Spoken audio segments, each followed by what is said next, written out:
Hey everyone, welcome back to John's Watch. Today I'm taking a look at a new game called Expeditions Viking. And this was released on April 27th, 2017. A Tryggr price is $29.99 US, or your regional equivalent, and it's developed and published by Logic Artists. Now there was also another game made by Logic Artists called Expedition Conquistador.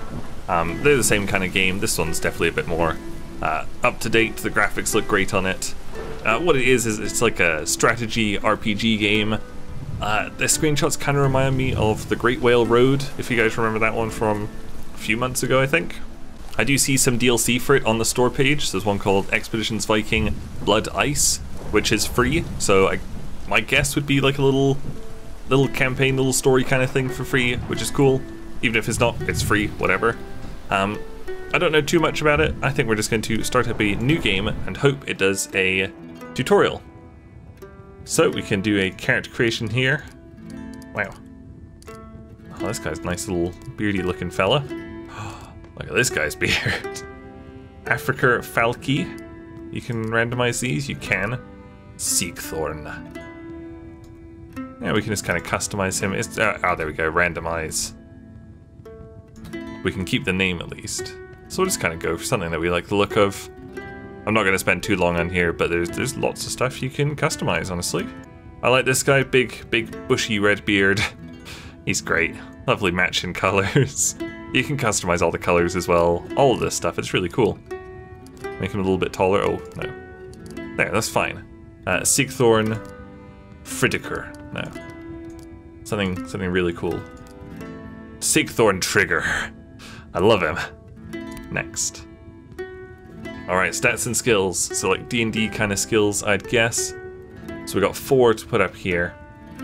What would Sigthorn Tryggr be like? He's obviously pretty hardy fellow. We'll give him a couple more strength. Endurance a little bit there. We've got 1 more left. Knives and spears. Now he'll be like swords and axes. That's in strength. On this one, sense can be used for persuasion and dialogue. I always like a little bit of charisma, that kind of stat. So we'll take that, and here's all our secondary stats there. And our skills. Oh man, so weapon skills, offensive skills, support skills, utility skills, and passive skills. I always like passive skills because it means I don't have to remember like key bindings or anything. We'll have a look. What kind of weapon do you think he'll be going with? It's going to be a sword or an axe, or a Dane axe. Governed by strength, 2-handed melee, and this one's 1-handed melee. I kind of like the idea of him being a big, you know, 2-handed axe wielding guy. So, can I upgrade this one? It costs 6 and I've got 60. So we'll just put that one up to Dane axe rank 1, rank 2, rank 3. So how much? So we could put it up to like, let's go hard on it. We'll go for 3 there. Offensive skills, let's just go right to passive. I kind of like this, bloodthirsty. He grants 10% extra damage for 1 turn after every kill. Let's say yes. Oh, it's there we go. So we've selected it there. Perfect. Upgrade. And the nice thing about passives is you only have to like put 1 into them. It's great. A little bit more health from hardened there. 10 hit points. We'll take it. We've got 7 left.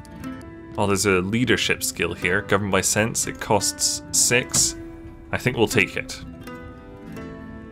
Didn't go too in depth into it. I don't think it's going to be anything for like 1 upgrade costs. No, I think the cheapest is 3. Okay, perfect. I like that. That's a cool way of doing that. Done. Yeah, I figured. I've only got 1 skill point left. I don't think I'm going to be able to upgrade.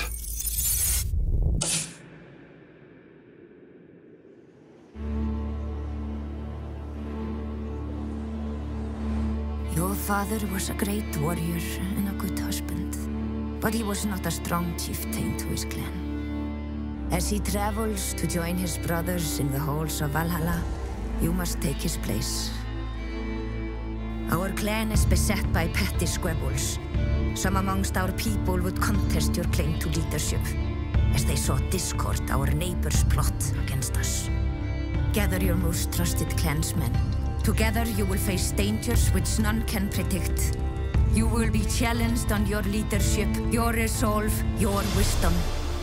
Build a ship and take your huscarls across the sea. power and strength for our clan must be sought outside the Norse lands. If you show yourself to be bold, the gods will follow you into battle. Your legacy will live for 1,000 years beyond your time. Our clan must prevail. I mean, they can't challenge my leadership. I put a point into sense and put a point into leadership. They just can't challenge it. It's perfect. Aid me, Odin, in my effort to bind the struggles of a bygone time as glimmering light on glass. Thank you, Odin. That's me. It's the evening after your father's funeral. Sure it is. When you close your eyes, the image of his blazing ship shimmers in the dark behind your eyelids. It's not a common ritual this far south, but your mother Astridr, who hails from the land of the gates, insisted on it. All the thanes of the neighbouring clans have come to attend your feast in his honour. Your father may not have been the most successful thane, but as a warrior he commanded the respect of many. So this is a bit like, kind of like Pillars of Eternity right now, Tyranny. The quests are filing into your longhouse. The thanes enter first, each trailing a modest group of warriors. Your mother leans in to whisper a few words of advice before she takes her seat. You should greet each of the thanes before the feast begins, but listen well to their words. Few of them would benefit from making this a smooth transition. It'll be important to know where they stand. Okay, thanks, Astridr. Characters with a golden nameplate have dialogue for you. Click on it to talk to them. How do I move the... Oh, fuck. Woo. There we go. So WSD to kind of move the camera. This is right-clicking. The icon over your chair is the quest marker. You can turn these off in the game settings. Nah. More independent play experience. God no, help me please. And talking to the other things isn't mandatory. That's why it's got this. Okay. There was, in the options, difficulty. When by default it was on the insane difficulty setting. So I quickly changed that to easy.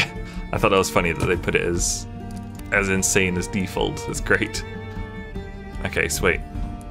But there's 4 people to talk to. Wait, no, there's lots of people to talk to. Oh, we only have to talk to these 3. Okay, let's go talk to this fella. Here we go. Ragnhildur the White is the most influential of your guests. As the vassal of King Tryggr, she's the current ruler of Denmark. She's come from the trade hub of Reib to the south, where she presides as Jarl. She nods politely as you approach her seat. It was a beautiful ceremony, Sigthorn. I extend my condolences for your loss on behalf of Reib and of the king. I must tell you, I advised him not to seek out the isles across the sea. We've all heard the stories of the unprotected coasts and their treasures, but there's more danger than the rumours let on. I'm surprised they claimed his life, but I'm glad at least he died with a sword in his hand. Okay, so this will progress the conversation. This will... Okay, so you could say this and it'll come back to this screen, and then this will end the conversation. That's great. Yeah, we'll be polite to her. Thank you for accepting the invitation. We're honored you could make it. Oh, my reputation's increased by 1. Great. Of course, your father's sword will be missed in our struggles against the Franks. Okay, and so this is probably like a little bit of lore here, but I will go do the rounds. The old shield maiden smiles. She gracefully slides back down into her seat, whereupon she spears a large piece of chicken with her knife and dumps it on her plate. Right, I am going to talk to the other guys, but I will just cut ahead to after that, just so we can hopefully show off some combat in a little bit. Okay, there we go, we've talked to all of them. This person wasn't very nice. They basically said that they didn't think I was fit to rule. Whatever, let's go talk to my chair. Following the initial meet and greet, everyone toasts your father and digs into the meal. Food covers every inch of the table, and the freshly brewed mead seems to flow endlessly. Oh, what's this guy doing? He's gone. You're listening to Nevya's usual complaints about her mother when Ketil perks up and slips discreetly out of the longhouse. Outside, some piece of pottery crashes against the ground and men begin to shout. In short order, the door flies open and the doorway is filled by Ottar Erlingsson, sword in hand. Outside, you see his brothers standing over the prone form of Ketil. Ottar looks around the room with disgust. What a splendid feast for such a shit thane. His gaze stops on you, and he raises his sword to point at you accusingly. Sigthorn, your family had its chance to earn our respect, and you wasted it. Come outside and defend your honor, or we'll burn this hall to the ground. Nevia jumps to her feet, already holding her knife. Her voice seethes with disgust. Otar, you miserable drunkard, how dare you attack your Thane's honor during his own feast? Your family will pay for this. Otar has turned his back on you and is already walking back outside. All the other guests turn their gaze to you in anticipation. Your mother leans in to whisper in your ear.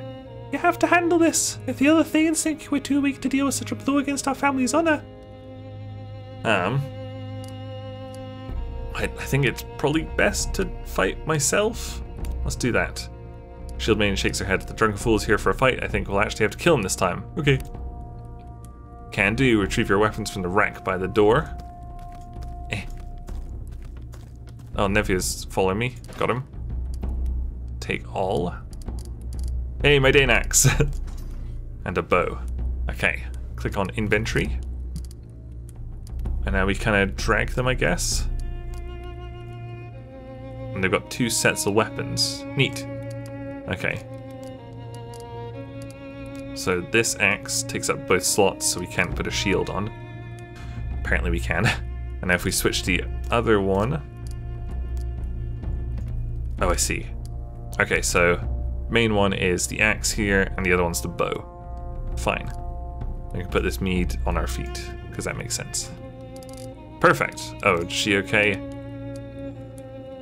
So we got all of her stats up there. Fine. She's got a little knife, I think. Do you want my shield? I don't need it. Oh. Fine. Confront these fuckers. Let's do it. Oh shit, I thought they said they weren't going to burn it down yet. Most of the guests follow you outside and form a half circle behind you. You're dimly aware of the other Thanes muttering among themselves. Nevia runs over to Kettle to help him back on his feet. A streak of blood runs from his hair down his cheek, but it looks like he can still fight. 4 against 1, this is what the sons of Erliga Thorgils consider a fair fight. Otar's brother Toast sneers. He sounds drunk. Shut your mouth, woman. He started it. Let's see. Let's insult their whatever. Otar shifts his weight restlessly as he regards the Thanes assembled behind you. He doesn't, but you'll be proud of us when Aslefer is finally our Thane instead of you. Aslefer steps forward and draws his weapon. You've gone too far, Otar. There's no honor in this. I must take Sigthorn's side here. Okay, confusion mixes with fright in Otar's eyes, but he quickly composes himself. Fine, we'll kill you all, then I'll be Thane. Okay. Combat. It's an important aspect of the game. Good. Defeat doesn't mean game's over. You should be able to continue, and the story may change in some case, sort of like Shadow of Mordor. During combat, blue hexes appear under your allies and red hexes underneath enemies. There we go, just kind of move down a little bit there. You can select yourself and your warriors called Herdmen, either by clicking on them directly or by clicking on their portrait down here. Right, look at this smiley fella. You can make default attacks against enemies by clicking on them when the cursor changed to a sword or arrow. Yep, we've got a sword there. In addition to normal attacks, remember to use your character's abilities. Like these. Reckless Strike, stuff like that, okay. When the conditions for an ability are met, they'll be grayed out, like that one. Okay. Let's do this. So I guess I can move anywhere within the green and attack, or I can skip the attack and move anywhere in the yellow as well. Shit. Just lagged a little bit. It's probably loading stuff down there. Please don't crash. Uh-oh. I only just started. Oh, it's okay. Okay, we're back. Okay. Here's this guy. That's Otar. It's tossed. Okay, can we fuck this guy up? He's got an attack of opportunity. So am I okay if I move next to him and attack? So we're there and attack. Oh shit. Almost killed him already. Where on each character's feet is their action ring. Okay. Its state is mirrored by the dots at the bottom of their portrait. Okay. The inner ring shows whether the character still has an action. The outer ring shows you what kind of movement is available. So, has attack of opportunity. I'm not sure. Green and red ring means you can move within the green area and still attack, or spend your attack move action to move all the way to the edge of the yellow. I figured that out. Yellow and red means you can attack from where you stand or convert your action to extra movement. So I think they've all got green and red right now. But I guess he would have yellow and red because he's got the attack of opportunity. Yellow ring with grey means you have no attack action left, but you can still move. So I could actually move off now. And both are grey, you don't have anything left. Okay, so I can actually just kind of like back off. Maybe we'll go over there. Oh, he gets an attack of opportunity there. Okay, I'm figuring it out, don't worry. It's because I went inside his zone of control. Which I actually know how that works. Okay. So Nefia should just be able to... Oh, I didn't realize she had the range, that's awesome. An enemy's fallen. When they get incapacitated, my allies can be revived during combat or left down until the end of combat. And they'll get back on their feet after combat has ended. If an enemy's killed, their red hex will disappear. Okay, cool. So she can still move. Let's get her over with whatever my guy was called. She can still move. We'll end her turn there. This guy is ranged, I believe. Oh, right, I forgot their quick shot. Let's try it. Quick shot. Pow. Okay, that's all of his turnover. And we should just be able to run up there and kill him. Nice. 2 of them down. And let's just move him back beside this fella. And non-lethal attacks, cool. And we'll end our turn there. Alright, he's ranged, that's a bit annoying. Oh no, she's harried. He's activated Demoralize. Great, that did not do very much. Let's get over there and fuck this guy up. Oh, I've got range because of my two-handed. That's neat. Oh, but I might not be able to attack him. I can't. Shit. Oh, right, that's a different character. Oh, so I can actually move him back like that. And then she can get through to kill him. Finish him off. Attack over this barricade, that's awesome. And then over here, can he range him from there? He sure can. Pow! Oh, critical hit. So, any status effect, I guess because he's my enemy, I don't get to see his status effect. Fatigue is punishing, that's cool. And the last guy, he can finish him off. Limit all enemies, 1 remaining, none remaining. Victory, we did it. That was really good. That felt very rewarding, I guess. Okay, so we get to see our... Oh, he already had an existing injury because he'd been hit. If a character's injured, no injuries. Items that are equipped. Alright, I had my mead that I didn't need to use. The items equipped by each person. If it's lost durability, I don't think any of them did. Cool. Accept. Okay, I think that is a perfect place to wrap this video up. That was really cool, actually. I went into that with no idea how the game was going to work, and it did a tutorial in a really fun way. It just made it part of the story, which I think more games like this should do. Anyway, that was Expeditions Viking. Thank you guys very much for watching. Make sure you leave a like and subscribe if you enjoyed this video, and I'll see you guys later. Bye!